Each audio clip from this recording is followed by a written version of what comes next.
We're doing Johnnie Walker, people, and this is the first of a 3-part series thoroughly exploring everything there is to know about Johnnie Walker. The first video today, we're going to do the history of the brand and its origins and where it all came from, because without knowing that, you don't really know where it's come from. Second part, we're going to look at every single bottle in the series and look at the history of the bottles. And then in the third video, we're going to talk about the tasting notes and do a pretty special tasting review of all the bottles in the Johnnie Walker lineup. But there's a big question. Why are we talking about Johnnie Walker on this channel? If you're new to the channel, we talk about old and rare whiskies, collecting and investing. And there's a very good reason why we're talking about Johnnie Walker. Well, there's several very good reasons why we're talking about Johnnie Walker. First and foremost, I feel that without Johnnie Walker and without the rise of some of the big dominant blends out there, the single malt whisky market wouldn't exist today. I think it's very fair to say that given that nearly 60% of value of exports are currently blended whisky, and this is sort of the single malt market's growing by the year, I would say that very few single malt distilleries would exist today without the rise of blends. And it's not just that there's a use for the whisky there, because about 80% of the production of these distilleries goes in to blends rather than malts, but they're the financial backbones of these single malt companies. They give them the money and the capital needed to sort of produce this. Now wait,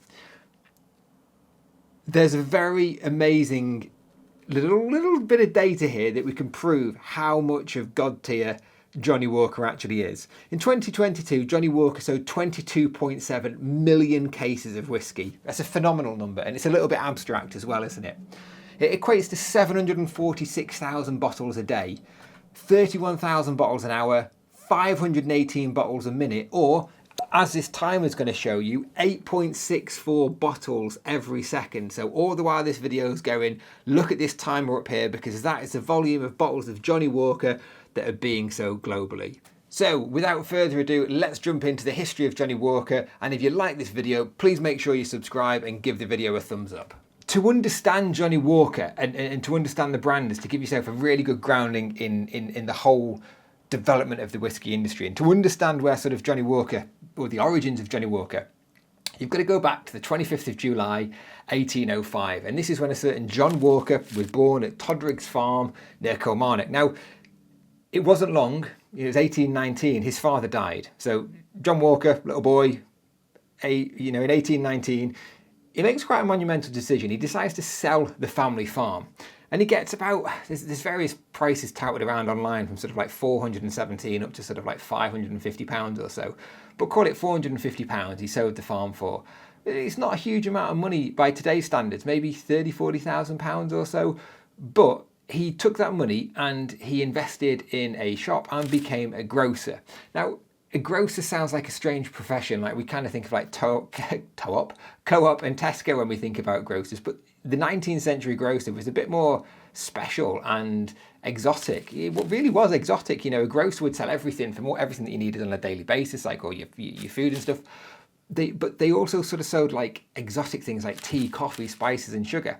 And you've got to remember, at this point, tea was still pretty rare, pretty scarce. It was very expensive. Tea through the 18th century was only for the very upper classes of society. They also sold like fruit and pickles and medicinal herbs and spices and all of that sort of stuff. And in 1825, John, now set up as a grocer in Kilmarnock, doing pretty well. He starts to become sort of what you would call like a spirit merchant. So he starts selling rum, brandy, gin and whiskey. Now, it's interesting to note that these were not, you wouldn't just rock up to the shop and buy a bottle of whiskey and take it away. No, what would happen was there would be casks in the back of the shop or on behind the counter, and you would turn up with your stoneware flagon like this, and you would basically get it filled up. And there's an extract in the Johnnie Walker book, which we're going to talk about a bit more at the very end of this video. It says there were small casks of rum, brandy, gin and shrub, and there were 2 large casks, probably puncheons of aqua, of 2 qualities. In addition, there were 5 small casks, probably octaves, of Islay whiskey. So he was selling single malt whiskey and all sorts of rum and things out of the casks, and you would basically take your stoneware crock, they would fill it up and you would take it away. Now, these were single malts, and single malts were not to everybody's taste. There's some interesting quotes that you can go and look at about how popular blends were versus the single malts. But why did John Walker start blending whiskey? Well, it was this basically what grocers did. They blended tea first and foremost. They took black tea and they took green tea, they mixed it in various quantities and they sold their own blends. And this is a huge part of making money as a grocer, was taking a basic product and adding to it, mixing it, doing something with it and adding value. And in that, John Walker started to produce Walker's Kilmarnock Whisky, which is basically his own blend. It was his own, to his own specification, and it was his own blend. And it was kind of like his signature. It was his signature style. Whenever you bought it, it would probably always taste very similar because we were blending the same style of drink, so that there was an ultimate level of consistency through these products. Now, in 1856, John's son Alex Walker joined. Alex, very important. Alex Walker joined and they formed John Walker and Sons Company. So it's interesting to note here that the whiskey isn't Johnnie Walker, it's Walker's Kilmarnock Whisky. And it was quite timely because in 1856 Alex joined and in 1857 John died and his son Alexander inherited the company. So that's like the early history of Johnnie Walker or John Walker. He's the OG, he's the guy who started it all off. He sold his family farm, he invested the money to become a grocer and he started selling Walker's Kilmarnock Whisky. You got it? Let's continue. So now we're looking at creating the Johnnie Walker brand. Centuries moved on a bit and Alex is smashing it. Alex is the king. Alex is the one here that is really responsible for Johnnie Walker and not necessarily John Walker himself. So it was Alex's foresight and drive that really began to push the brand forward and the company forward and established a dedicated, he basically, there were lots of things happening in the mid-19th century that helped him, it wasn't just luck, there were lots of things helping. And one of the key things was the passage of the Spirits Act in 1860. And it's in the 1860s that we also see the introduction of the infamous square bottles that are used to bottle Johnnie Walker. And there are a few reasons for this. Well, one, square bottles were quite common. They were used for medicine. They were used for things like HP sauce. That's in a square bottle. Like sauces, table sauces, medicines all came in square bottles. But why? Why would they use a square bottle? Well, a number of reasons. One of the main reasons is packing and shipping. Now, I can't stress enough of how much the overseas markets are important for Johnnie Walker. It's not the domestic market that's particularly important. In the early days, places like Australia and South Africa were particularly important for the Johnnie Walker brand. And if you've got square bottles like this, you can stack them together next to each other and it makes your shipping a lot easier. And in 1865, Alexander Walker created Old Highland Whisky. So it's kind of like a new brand name of the Kilmarnock Whisky. It's called Old Highland Whisky. It's still not Johnnie Walker, Old Highland Whisky.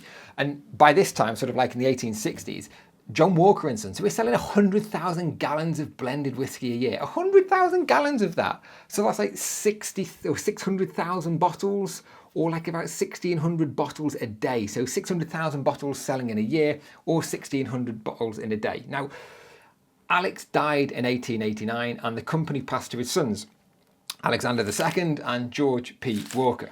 So this is kind of like the closure of another little chapter. And we've kind of gone from being a farmer's son, John Walker, turning into a grocer. And now they're an international phenomenon and they're selling nearly 1 million bottles a year. And, I kind of touched on this before. Was this luck? No, but they were in the right place at the right time. There are a few things helping here. The first was the decline in brandy sales because of the phylloxera outbreak in 1863, I think it started. So basically, a little grub comes along in France and goes, I like the look of all these vines. And it basically savages all of the wine, the vines in France. And they had to start bringing in vines from America to crossbreed to make resistant to the phylloxera.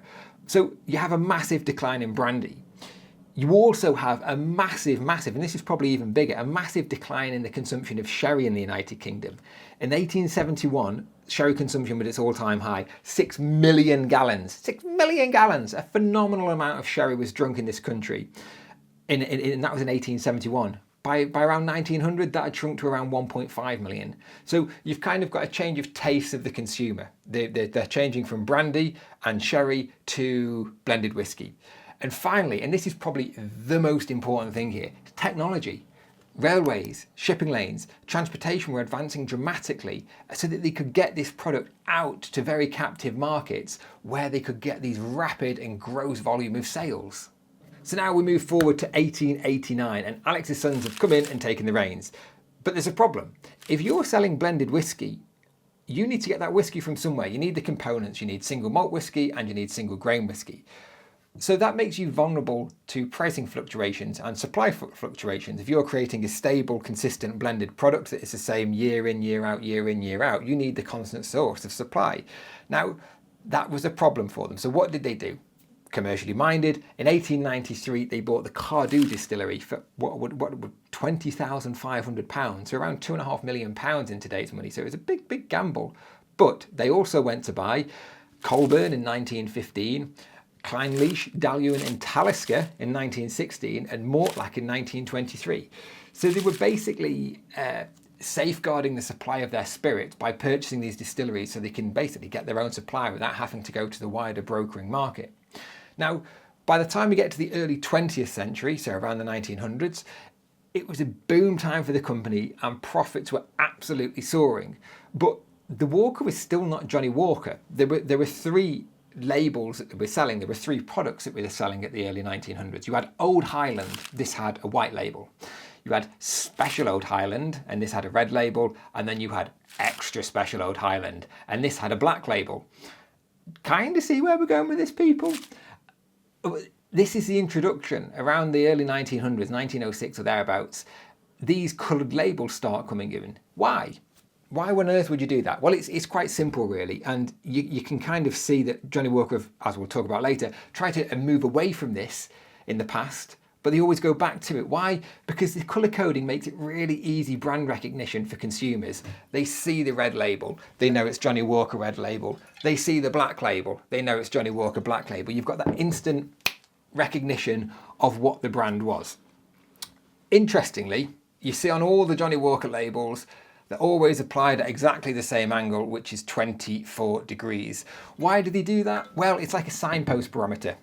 A bit niche that, but essentially with an angle like this, you're going to get more space to put the writing on the label. So essentially by tilting the angle by 24 degrees, you got more real estate space on the label, and it also made you stand out from the crowd.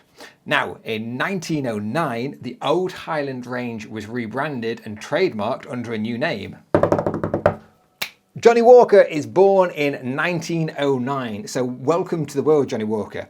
It's about 100 years after you were, well, your founder's name, Mr. John Walker, sort of was born, or the give or take. But we've talked about a lot of things about the Johnnie Walker brand. So we've got the name now, we've got the bottles, we've got the slanted labels, we've got the colours on the labels. But what about the striding man? Well, the striding man, you'll see him on the bottle here. He was invented or given birth or created around 1908 by a British cartoonist called Tom Brown. Tom Brown, kind of like the Banksy of his day, really. Super popular, very good cartoonist, appeared everywhere, people loved him. The Johnnie Walker figure is dressed in Regency attire, clothes. Regency, basically the period between 1811 and 1820 in the UK, when our king, King George III, had gone mad and his son, George IV, had to come in and sort of like take care of it. So the Prince Regent came in and took over business while his dad was busy being mad, hence Regency. That period, 1811 to 1820, when was that in the Johnnie Walker story? It's going back to the original John Walker days in Kilmarnock and the Grocers. Now, the figure's always sort of like, it's often accompanied by the strapline, keep walking where? Well, he walks all the way around the world in the advertising, but they're always striding towards profit. Johnnie Walker, the brand, is one for profit. It is just a king of it. Now, we're nearly there now, we're nearly there. But there's something really interesting about the Johnnie Walker attire, or like the get-up as they call it. The bottles, in terms of how they're labelled and presented, it's really basic. You know, it's really, really minimalist, and I love that. If you look at whiskey blends and whiskey advertising companies in the early 20th century, they were full of boring Scottish-looking people in kilts and and there's a quote here. Their approach was not to use bulbous-looking gentry rubbing shoulders with smugglers and kilted Highland chieftains. So they were making a product that was quintessentially their own and not reliant on any sort of like semiotics or symbology of sort of like Scotland and things. And I guess I wish lots of independent bottlers today would take heed on that, because everybody, well, not everybody, there are lots of people out there making really, really, really boring whiskey labels. There we go, there's the ultimate history of the Johnnie Walker brand. Make sure you stay tuned for part 2, where we're going to take a look at every single bottle in the series and go through the complete history of every bottle.